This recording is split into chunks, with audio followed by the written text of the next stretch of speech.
Hello, friends. I'm Nachi Lazarus. It's wonderful meeting you all through this session.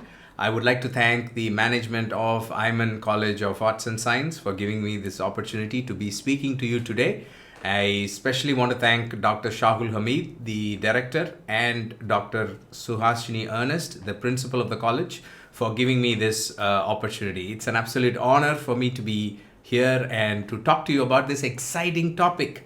Entrepreneurship is absolutely blooming and startups are growing, and we are living in a stage and a phase of 2022 where things are starting to look up after 2 years of pandemic. Things are starting to look up. People are excited. Economy is starting to grow, and all over the world, economies are starting to become better. So there is no better time for me to come to you and talk to you about this interesting topic related to entrepreneurship, related to startup ecosystem. So I'm really excited to dive right in. And I am from the digital and the social media industry. I've been in this industry for more than 2 decades now. It seems like I'm an old guy, but I still feel excited, as excited I was when I entered it.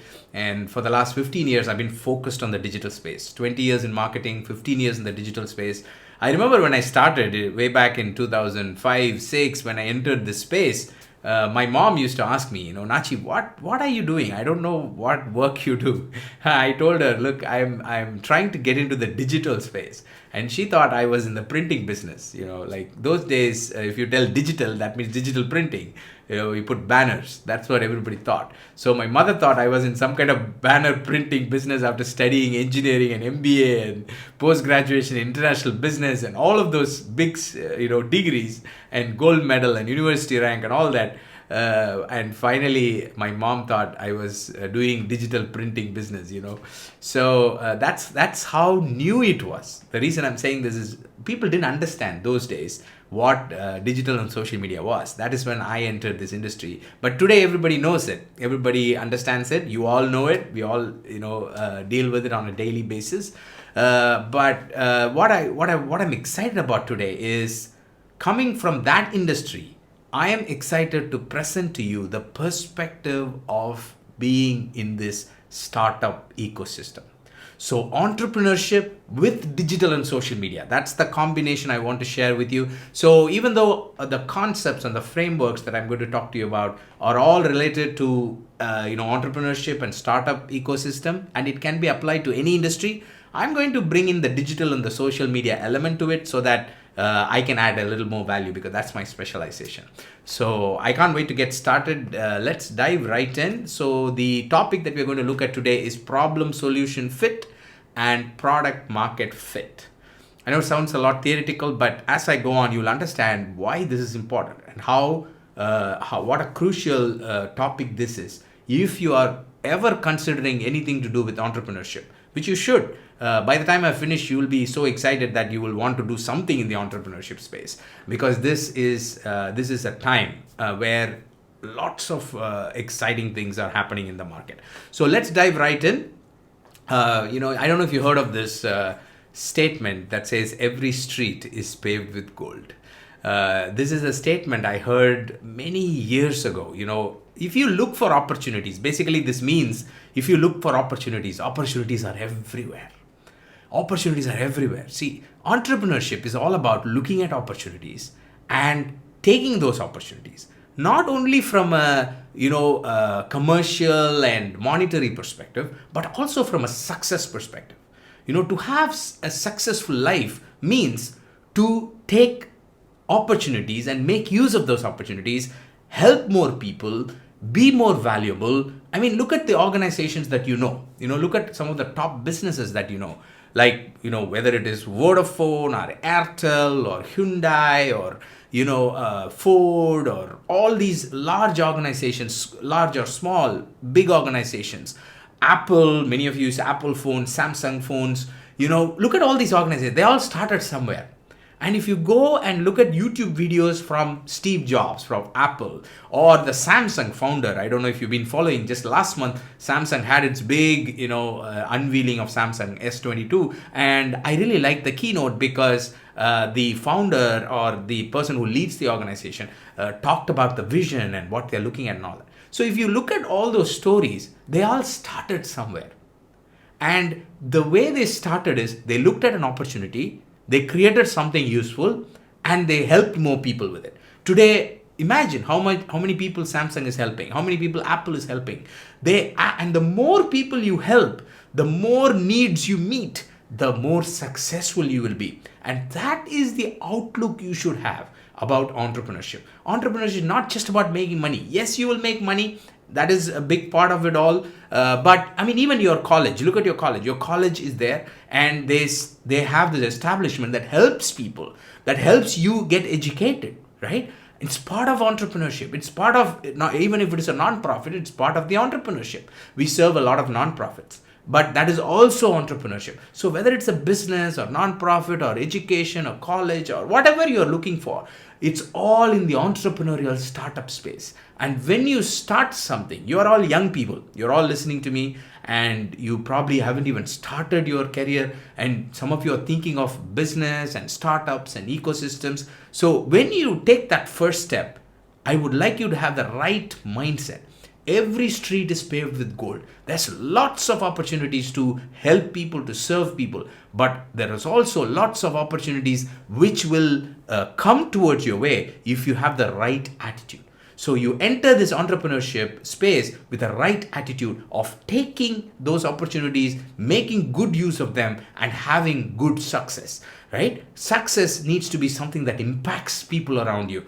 And this is absolutely, it makes business sense. If you look at large businesses, they impact the world around them. They create some kind of impact and they make money. So you need to have the right outlook when you do that. And in the digital world, this statement, every street is paved with gold, was actually a book. If you go look it up online, it's a book written by a very popular entrepreneur of those days. There was a company called Daewoo, and he was the entrepreneur who founded that. He was a simple guy, he was a paper boy or something like that, and then he built this mega empire, and he wrote this book towards the end of his career called Every Street is Paved with Gold. It's a textbook that is prescribed in big universities like Stanford. So it's a good book, have a look at it. But to me, this word has changed a little bit today. Today, if you ask me, instead of saying every street is paved with gold, I like to say every smartphone is packed with gold, because we are living in a digital economy, right? And every opportunity that you will have as an entrepreneur has the digital element in some form. Today, you cannot ignore digital. You cannot ignore digital and move forward. Every emoji is filled with gold. That's what I would say. Today there's so much opportunity in social media, in messaging, in smartphones, in chats, and TikToks and Instagram Reels and all of that. All that is packed with opportunity. So what can you do? Maybe can you start an app? Or can you start a social media channel? Or can you come up with a software? Can you start something that helps people communicate? I don't know. There's just so much you can do today, right? Every swipe is pixelated with gold. That's what I would say. So the digital media has an incredible amount of opportunities that is filling all over, different industries. Even in healthcare, digital plays a role. In finances, digital plays a role, like cryptocurrency, metaverse, NFTs, and Bitcoin, all of that you hear in the news. All these are new opportunities. Like metaverse has so much new opportunities in the virtual reality world, right? All of this, every swipe is pixelated with gold. But having said that, all of this need to be laid in a strong foundation, because when we look at our agenda for today, you will see that I'm not going to jump straight into telling you, about the product and, the problem and the solutions and all of that. But I want to lay a foundation for you. So we're going to go through step by step. First of all, I want you to understand the entrepreneurial digital ecosystem a little bit of what is going on. What are the opportunities that are in front of you. Then we'll look at 3 types of startup fits. And then we will go into this problem solution dynamics. Then we look at a canvas. Then we'll look at some product market dynamics. So we'll go to the next part of our session, which is product market dynamic. And then we'll go into a framework. I will give you a pyramid that you can refer. And finally, we will end with customer acquisition and retention. So these are some of the things that I would like to cover today in the next few minutes. So let's get started without wasting any time. First, let's look at the entrepreneurial ecosystem in the digital and the social media world. See, you cannot, like I told you, there's lots of opportunities, okay? There's opportunities in the metaverse, there's opportunities in the social media space, there's opportunity in mobile apps, there's opportunity in networking and all of that. But you cannot move forward if you don't understand what's happening. If you cannot move forward if you don't notice the shifts that are happening. There are major shifts that are happening and there are indicators of those shifts. Watch the shifts and pay attention to them. If you want to be successful as an entrepreneur, if you want to be successful in the startup ecosystem, you have to keep watching the shifts. You have to be on top of trends. You need to know what's going on. Many times I see people, students, don't even read the newspaper. You should be reading Economic Times. You should be reading, and all of this is available for free today, in the digital version. So you should be reading the news. You should be on top of what's happening in the trends. Let me share with you some latest news so that you will understand the amount of opportunities that are there. Shift indicator number 1 is marketplace. The market is shifting. Okay, and the market, like I told you, is shifting towards the digital space. Look at this statistics. Digital around the world. So how many people are there in the world? Tomorrow, if somebody asks you as a student, how many people are there in the world? You should not simply say around 7 billion. Here you have the number. 7.89 billion people are there in the world. Okay, that's the world's population. And out of that, how many unique mobile users? 5.29. How many internet users? 4.88. 61% of the world population is using the internet. Imagine that. 60% of the entire population. If there are 10 people in the world, 6 people are already using the internet. Not only that, the most exciting thing is active social media users. There are 4.55 billion, 57.6% of the world, most of the internet users are on social media. So I want you to think about it. Is there an opportunity? Is there an ecosystem in which you can become an entrepreneur? Is there a startup idea that you have? If so, we are going to talk about the concepts that will help you solidify that idea as something that will help the digital ecosystem. The second shift indicator statistic that I want to give you is growth. So not only billions of people are there in the digital and the social media space, but they are also growing. Just watch this. Okay, look at the growth of social media users in 2021 from October 2020 to October 2021. In 1 year, 10% growth on social media globally. You know what 10% growth is? That is huge. So 400 million people joined social media in just 1 year. New users, new active users. So what I'm saying is not only lots of people are on digital and the social media space, but lots of people are continuing to jump into the digital and social media space. And that is going to continue to happen in the next 5 years. So I want to just give the statistics to you so that when you think of your entrepreneur idea, you will not ignore social media. You will not ignore digital. Because even if you are not directly doing something in the digital and the social media space, digital and social media will still impact whatever you're doing. So I just wanted to start off with that. And then finally, the time spent. Now, this is applicable. This is why I'm saying digital and social media is applicable to any industry, because people are spending a lot of time. Look at this. Time spent using the internet on all devices is 6 hours, 58 minutes. Huge amount of time. People on social media, 2 hours, 27 minutes globally. You and me, you are probably spending like 5 hours a day. I don't know. I spend a lot of time because I work in that space. So all of us are part of this statistics. This is a global average. So all sitting and swiping your WhatsApp, going through all those messages. How many of you get up in the morning? Answer this question. I know I can't see all of you, but I'm going to assume if I ask you to put up your hand, most of you will. How many of you get up in the morning and the first thing you do is try to look at some kind of message or some interaction on your phone? Maybe some of you don't have a phone yet as students, or you're using a phone of somebody else, but we all go to that, right?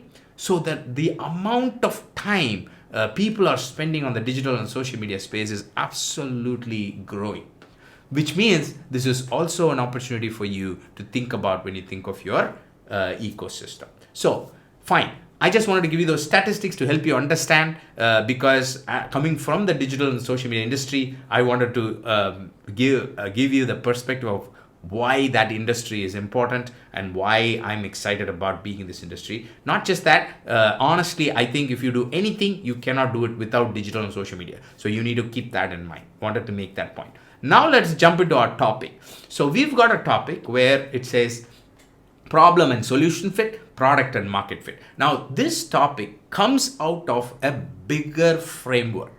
Right? A bigger framework of startup ecosystem. Startups have lots of dynamics. When you start a company, when you start an entrepreneurial venture, there are lots of dynamics. And these two are important part of those dynamics. And this starts right after somebody has an idea. So let's just say this guy here has an idea. Now this guy might be you, might be me, might be anyone. Like imagine this is you and you are having an idea. So everything starts with an idea, right? You wake up one day and you say, here is my business idea. Here is my, idea for changing the world. Here is my entrepreneurial idea. So the moment you decide that, then you start thinking, what can I do about that idea? Okay. So you sit down, you solidify the idea, and the very first thing you need to start with to be successful. So let's just say you're going to build this successful big business and this building represent that. The very first thing you will do is what we call as problem and a solution fit. That is the very first step. So a problem and a solution fit simply means that your idea is a solution to somebody's problem. So here you are and here is your customer. So whatever business you're going to start, whatever entrepreneurial venture you're going to start, your first thing in your mind should be, is this a solution to this person's problem? Right? Because if it is not a solution, then no point in doing this. It's a great idea. There are lots of great ideas. You want ideas? Everybody has ideas. In our country, it's no dearth of ideas. We used to joke, everybody is idea money. Everybody comes up with ideas, free ideas. Everybody will give you ideas. You tell a problem, even the person right next to you sitting in a tea shop will give you an idea. Everybody got an idea. But an idea is not enough, my friend. It's not enough to change the world. The idea has to be a solution to somebody's problem. First of all, there should be a problem, and then it should be a solution. So that is the first step. We will talk a little bit more about that in a minute. And after that, the moment you find out that this idea is definitely a solution to somebody's problem, then what you will do is you will go to the next stage where the idea, you ask yourself whether the idea is not just a solution, but is it a product? So can the idea take the shape of a product? That is the next big question. Because if the idea cannot take shape of a product, it cannot be considered to be an entrepreneurial venture. Because a product is something that has to have the capacity for somebody to acquire. So the second stage of the entrepreneurial successful journey is going from saying, yes, I have a solution, to saying, yes, this solution can take the form of a product and fit into the market. So whether it is marketable, in other words, to put it very, very simply, now you go to this person and say, here is a solution to your problem. But when you go to the next stage, when you climb this ladder and you go to the next stage, here you are saying, now are you willing to pay me? Look at this. This lady's got the money in her hand. So she pays you for that solution. That is when it becomes a product. So will somebody give you money for that solution? Simple. That's the next simplest question. So the first question is, do you have an idea? The second question is that idea a solution to somebody's problem? The third question is, once that is a solution, will anybody pay you money for it?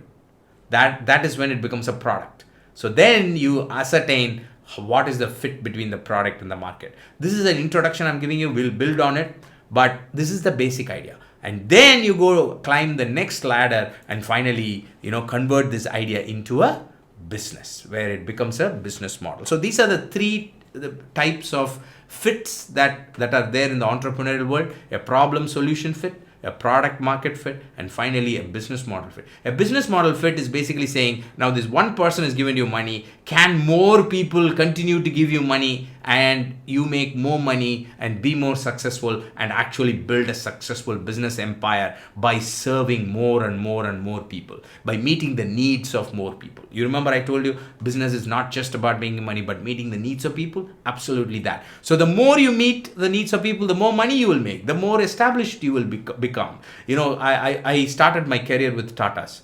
So let me tell you this little bit of story. So I worked in Tata Group as one of my first jobs in the early 2000s.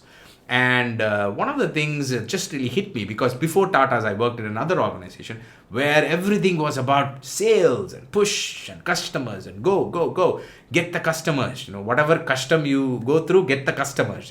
Custom and customers, they're always there. Then I moved to this job in Tata's. I really want to say this. I'm not advertising for Tata's. I don't work for them anymore. But I still want to say this. I was amazed at the business ethics during the training programs. The core of Tata's business was help people, right? Serve people, and really, really continue to meet the needs of people, whatever it takes. The more we do that, the more we will grow. We don't care about anything else. We want our customers to be happy. We want to keep our promise. This is the core of that training. And really, as an early stage, a corporate guy, it really hit my heart. And later when I became an entrepreneur, I started my business 15 years ago. And right after that corporate job, and it really stayed with me. It really started helping me. And initially, I had a lot of failures. I had a lot of problems in the business. I had absolute financial disasters. I did the wrong things, and I lost a lot of money, and I really went through tough times. But I kept to that focus. I kept telling myself, look, if I continue to serve my audience, I continue to focus on something. I focus on one industry, one group of audience, help them. If I keep doing that, somehow we will succeed. And that's exactly what happened. Initially, it was a failure, but over time, all those seeds started giving you harvest. So we started growing, and today we have companies in 2 different countries, and we are serving customers all over the world. We have global customers. We are absolutely blooming and blossoming. And even during the pandemic, even during lockdowns, we were busy. We actually grew during the lockdown because we were in the digital and social media industry. So what I'm saying is this: you need to understand the ethos of this. I wanted to give you this foundation because startups and business and all of this is not just about just building this building, but it's also about these people. You see these little characters, that's what it is all about. So meeting somebody, giving them the solution, and then being in the business to make it a product where somebody will pay for you, and then finally scaling that and multiplying that. So that is the step. Now today in this session, we are going to look at, in the next about 20 minutes or so, I'm going to run you through these 2 steps: the problem solution fit and the product market fit. So let's move on. And here are some of the things about the problem solution thing. Top 10 startup mistakes. If you look at, this is a research based on various companies and how they failed and so on. And when they went into the details of why startups were failing, by the way, 90% of the startups failed, okay? 90%. Out of 10 companies, 9 companies fail, only 1 succeeds. That's like the global average of startups. And why do so many startups fail? The reason they fail is, number 1, they are building something that nobody wants. They are building something that nobody wants. I say that again. They are building something that nobody wants. You remember that picture that I showed you? That lady there? You are solving her problems. So before you start your entrepreneurial journey, ask yourself, are you really building that something that somebody wants or not? Does somebody really want it? You may have a bright idea, like I told you, everybody's got idea. So you wake up in the morning with this bright idea and you say, okay, I'm going to do this business. I'm going to get into this space. Now you have to ask yourself, but Does anybody want it? Right? Or maybe somebody does not realize they want it, but they really want it. Apple's founder very famously said, people did not know what they want. So he said, my job is to make them first realize what they want and then give them what they want. Right? Maybe that. But basically, it has to be something that solves people's problems. Okay. So in the problem solution fit process, there are a few things. I'm going to show you a lot of dynamics as I go along, a lot of frameworks. So if you start, the first step in the problem solution fit process is to understand the problem, get insights. See, you cannot be an entrepreneur if you don't really go into the daily problems of people, and especially the people that you want to serve. See, every entrepreneur, every business has a goal and an objective to serve a group of people. You should always understand that. Nobody is focused on serving everybody. If you are everything to everybody, you are nothing to nobody. I'll say that again. If you are everything to everybody, you are nothing to nobody.